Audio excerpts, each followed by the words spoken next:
ইনি হলেন আমার ঘরের নতুন সদস্য, নাম তার লাড্ডু। এই নামটা কে দিয়েছে জানো? গিনি। গিনি যখন একে প্রথম কোলে নিয়েছে তখনই তার নাম রেখেছে লাড্ডু গোপাল, ডাক নাম হচ্ছে লাড্ডু, তাই আমরা ওকে লাড্ডু বলেই ডাকি। এদিকে গিনির এই পুতুলটা এত নোংরা হয়েছিল তাই কেচে ধুয়ে মেলে দিয়েছি। আর দেখো আমাদের বাড়ির চারপাশটা কেমন কাশ ফুলে ভর্তি, পুরো সাদা হয়ে গেছে। এদিকে ওনার পুতুল ফর্সা হয়ে গেছে দেখে তো ওনার খুব খুশি, আর একটা কারণেও সে ভারী খুশি।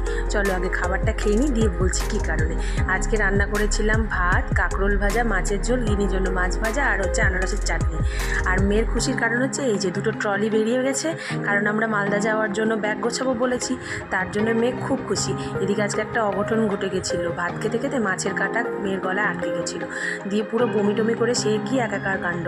এখন তার ইচ্ছে হয়েছে লাল চা খাবে, সাথে খাবে বিস্কিট, তো তাই করে দিলাম। একটু পরে ভারী খাবার দিব, এখন এটাই দিলাম। আর এদিকে আমার এক পালা কাপড় জমে আছে, চলো এগুলোকে